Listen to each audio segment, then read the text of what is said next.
دعا مسلمان میں عقیدہ توحید پختہ کرتی، اور دعا اس دولت کا نام ہے جو صرف مومن کے پاس ہے، کافر کے پاس نہیں۔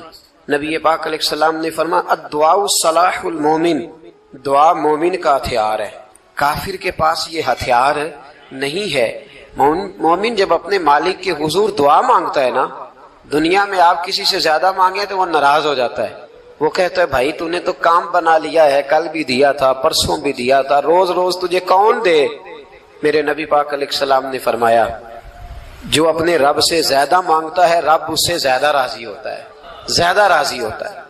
اب دعا مخصوص اوقات نہیں دعا کے، فرمایا اذا دعان، جب بھی دعا مانگو گے تمہارا رب تمہاری دعا کو، جب بھی دعا تو دعا کرتے رہنا چاہیے، ہر وقت دعا میں بندہ شامل رہے، اللہ کے ذکر میں شامل۔ یہ جو قرآن مجید نے کہا نا یا ایھا الذین آمنوا اذکروا اللہ ذکرا کثیرا، اے ایمان والو اپنے رب کا ذکر کثرت سے کرو، وسبحوہ بکرۃ واصیلا، اور صبح و شام اسی کی پاکی بیان کرو۔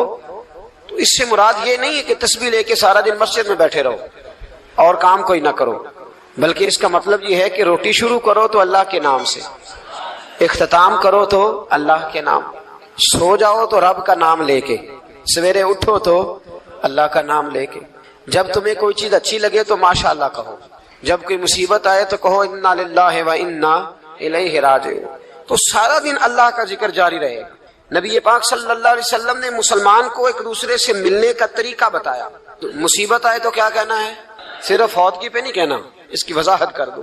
کوئی بھی الذین اذا اصابتہم مصیبہ، جب بھی کوئی مصیبت آئے اللہ کے بندے کہتے ہیں ہم اللہ کی طرف سے آئے ہیں اور اللہ کی طرف ہی ہم نے لوٹ جانا۔ تو میرے عزیز ہر وقت اللہ کا ذکر جاری رہے گا، ہر وقت زبان پہ رب کریم کا۔ دیکھیں نا نبی پاک علیہ السلام نے ہمیں ملاقات کا طریقہ بتایا۔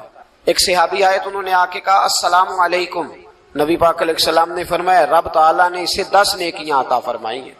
دوسرے آئے تو انہوں نے کہا السلام علیکم ورحمۃ اللہ، تو محبوب فرمانے لگے، امام بہقی نے اس کو لکھا ہے، محبوب فرمانے لگے رب کریم نے اسے 20 نیکیاں عطا فرمائی۔ ایک اور آئے، عرض کیا السلام علیکم ورحمۃ اللہ وبرکاتہ، محبوب فرمانے لگے اللہ نے اسے 30 نیکیاں عطا فرمائی۔ اچھا اس کا مطلب کیا ہے؟ السلام علیکم، تم پر سلامتی ہو، سادہ ترجمہ یہ ہے کہ تم سلامت رہو، تم سلامت رہو، ورحمۃ اللہ وبرکاتہ، تم پر اللہ کی رحمت بھی ہو اور اس کی برکتیں بھی۔ وہ کیا کہتا ہے؟ وہ کہتا ہے وعلیکم السلام، تم پر بھی سلامتی ہو، ورحمۃ اللہ وبرکاتہ، اللہ کی رحمت ہو اور اس کی۔ یہ جو مسنون دعائیں ہیں نا جو حضور نے ہمیں دعائیں سکھائی ہر موقع پہ، ان کا کمال دیکھیے۔ اب ایک مسلمان نے آتے کہا السلام علیکم، اس کا مطلب کیا ہے؟ تم پر۔ اب وہ جھگڑا کرے گا، اسے مارے گا، اس کا مال چھینے گا؟ اس نے تو آتے ہی کہا تم پر سلامتی ہو۔ تو جو سلامتی کی دعا دینے والے ہیں وہ جیب تھوڑی کاٹیں گے، وہ غبن تھوڑی کریں گے، ڈاکہ تھوڑا ڈالیں گے۔ اسلام نے لفظ ہی وہ سکھایا ہے کہ فرمایا جب تم نے ملنا ہے تو تم نے دعائیں کرنی ہے ایک دوسرے کے لیے۔ اب ہمارے ہاں نئے نئے لفظ آ گئے، ٹیلی فون اٹھایا تو کہا ہیلو، اس کا کیا ترجمہ ہے؟ کون ہے، اس کا کیا ترجمہ ہے؟ جی جناب، اس کا کیا مطلب؟ ہم نے دیکھا بڑے بڑے سمجھدار لوگ السلام علیکم کی بجائے کہتے ہیں کیا حال ہے۔ بھائی کیا عجیب بات ہے، بھائی کیا حال ہے کا کیا مطلب ہوا؟ وہ بعد میں کرنے کی بات ہے۔ اور کچھ تھوڑا سا جو ادیب ہیں، جو بیچارے حروف کے پیچ و تاب میں رہتے ہیں، وہ کہتے ہیں آداب عرض ہے۔ وہ کیا ہوتا ہے جی؟ اسلام نے دعا سکھائی ہے السلام علیکم، یہ کتنی خوبصورت دعا ہے۔ جب آپ گھر کے اندر داخل ہوئے تو آپ نے دعا دی السلام علیکم، یہ دعا دی آپ۔ ایک صحابی حاضر خدمت ہوئے، عرض کی یا رسول اللہ صلی اللہ علیہ وسلم میرے گھر میں غربت رہتی ہے، کیا کروں؟ نبی پاک علیہ السلام نے فرمایا جب بھی گھر جایا کرنا گھر والوں سے سلام لیا کر، گھر والوں سے کیا کہا کر؟ السلام علیکم، جب بھی گھر جائے۔ یعنی گھر آیا، اب گھر والوں نے بتایا کہ ماچس کی ڈبیا تو لے آؤ۔ اب یہ دکان کونے پہ تھی گھر والے پہ، وہاں سے ماچس کی ڈبیا لے کے واپس گیا تو کہنے لگا السلام علیکم۔ پھر گھر والوں نے کہا ہو بتانا یاد ہی نہیں رہا، چینی بھی ختم ہو گئی ہے۔ تو یہ پھر گیا چینی لینے، لوٹ کے آیا تو کیا کہا؟ جب اللہ چاہتا ہے تو کہے، جب اللہ کے رسول چاہتے ہیں تو کہے۔ اس کا ترجمہ یہ ہے کہ تو کہہ، تو سلام لے۔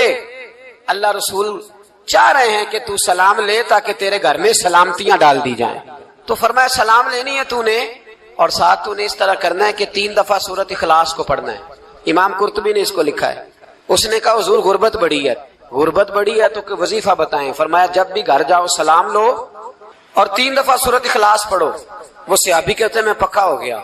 اب وہ کچھ دنوں کے بعد، کچھ عرصے کے بعد، کچھ مہینوں کے بعد واپس آئے تو صحابہ کرام علیہم رضوان فرماتے ہیں ہماری خواہش تھی کہ یہ کچھ بیان کرے، اب بتائے جو وظیفہ لے کے گیا تھا اس کا رزلٹ کیا نکلا. کہتے اس نے بڑی حیرت انگیز بات کی، حیرت انگیز عجیب انداز میں. کچھ لوگوں کا دل ہوتا ہے نا کہ مجھے ملے میرے پڑوسی کو نہ ملے، اور کچھ کا دل ہوتا ہے یار مجھے بھی ملا ہے اور الحمدللہ میرے پڑوسی کو ملا ہے. تو صحابی جب حاضر ہوئے تو صحابہ کہتے ہیں ہمیں تجسس تھا کہ یہ کچھ بتائیں. تو حضور نے فرمایا کیا حال ہے تیرا؟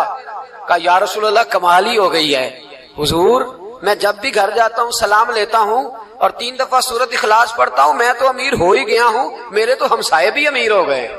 کتنا پیارا ہے یہ جملہ، کتنا حسن ہے. اتنا اچھا لفظ کسی اور کے پاس ہے ہی نہیں جو الفاظ ہمیں ہمارے رسول نے عطا فرمایا. اس کو اپنائیے، اس کو اپنائیے. یہ الگ بات ہے کہ لوگ مطلب کے لیے سلوٹ کر لیتے ہیں بڑا سارا، لیکن مطلب کے لیے نہیں. جس کو جانے اس سے بھی سلام لیں، جس مسلمان کو نہیں جانتے اس سے بھی. تو نبی پاک نے ہمیں مسنون دعائیں سکھائیں.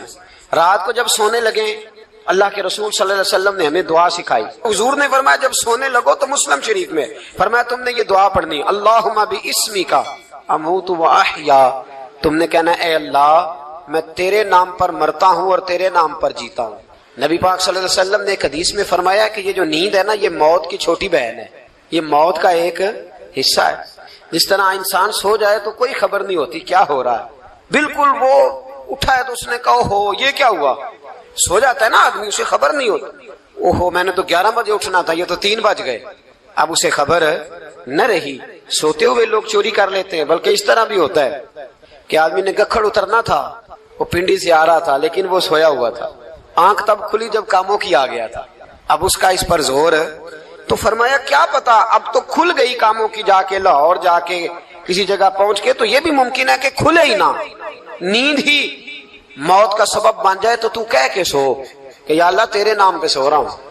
اللہ کس نام پہ سو رہا ہوں یار؟ اگر ہم ان دعاؤں کا حسن سمجھے مت اللہم باسمک اموت واحیا، یا اللہ میں تیرے نام پہ سوتا ہوں اور تیرے نام پر اٹھتا ہوں. گویا کہہ رہا یا اللہ میری نیند بھی تیرے فضل سے ہی ہے، اور اگر آنکھ کھل جائے تو وہ بھی تیرے فضل سے ہی ہے. کتنا اعلیٰ نبی پاک علیہ السلام نے انداز سکھایا. اور پھر بخاری شریف میں حدیث موجود ہے، فرمایا جب اٹھو تو کہو الحمدللہ الذی احیانا بعد ما اماتنا والیہ النشور. فرمایا جب تم سو کے اٹھو تو پھر کہو اے اللہ ساری تعریفیں تیرے لیے، تمام تعریفیں جس نے ہمیں موت کے بعد حیات دی. موت کے بعد فرمایا احیانا بعد ما اماتنا، ہمیں مرنے کے بعد گویا اللہ کا شکر ادا کر کے آنکھ کھل گئی. دیکھیں کس طرح اسلام مسلمان کو اللہ کے ساتھ جوڑتا ہے. فرمایا شکر کر، آنکھ کھل گئی. کہ یا اللہ تیرا شکر ہے تو نے موت کے بعد ہمیں دوبارہ حیات عطا فرمائی، یہ شکر ادا کرو. گویا تم یہ نہ کہنا کہ میں اٹھ گیا ہوں تو میرا کمال ہے، یہ نہ سمجھنا میں اٹھ گیا ہوں تو میں بڑا پابند ہوں، جب میں ارادہ کر لوں کہ میں نے 11 بجے اٹھنا ہے تو پھر میں اٹھ جاتا ہوں. یہ نہ کہنا کہ یہ الارم بڑا اچھا ہے، یہ مجھے اٹھا لیتا ہے. ذہن کے اندر خیال کر کہ نیند تو موت کی طرح تھی، یہ جو میں اٹھ گیا ہوں تو اپنے رب کے فضل سے اٹھا ہوں. جو میں اٹھ گیا ہوں، جو ابھی اٹھے ہیں وہ تو بول دینا کم از کم کہ میں اپنے رب کے فضل سے اٹھ گیا. تو دعا سکھائی. پھر دیکھیے نبی پاک صلی اللہ علیہ وسلم نے فرمایا جب تم بیت الخلاء میں جاتے ہو نا، واش روم میں جاتے ہو تو گندی چیزیں ہوتی ہیں، وہاں شیطان ہوتے ہیں، جنات ہوتے ہیں، یہ گندگی پہ ہوتے ہیں. جب تم واش روم جاؤ، بیت الخلاء جائے، تب بھی دعا مانگو. کیا دعا مانگو؟ وہ دعا بھی نبی پاک صلی اللہ علیہ وسلم نے ہمیں تعلیم فرمائی اور بخاری میں ہے. کہا پڑھا کرو اللہم انی اعوذ بک من الخبث والخبائث.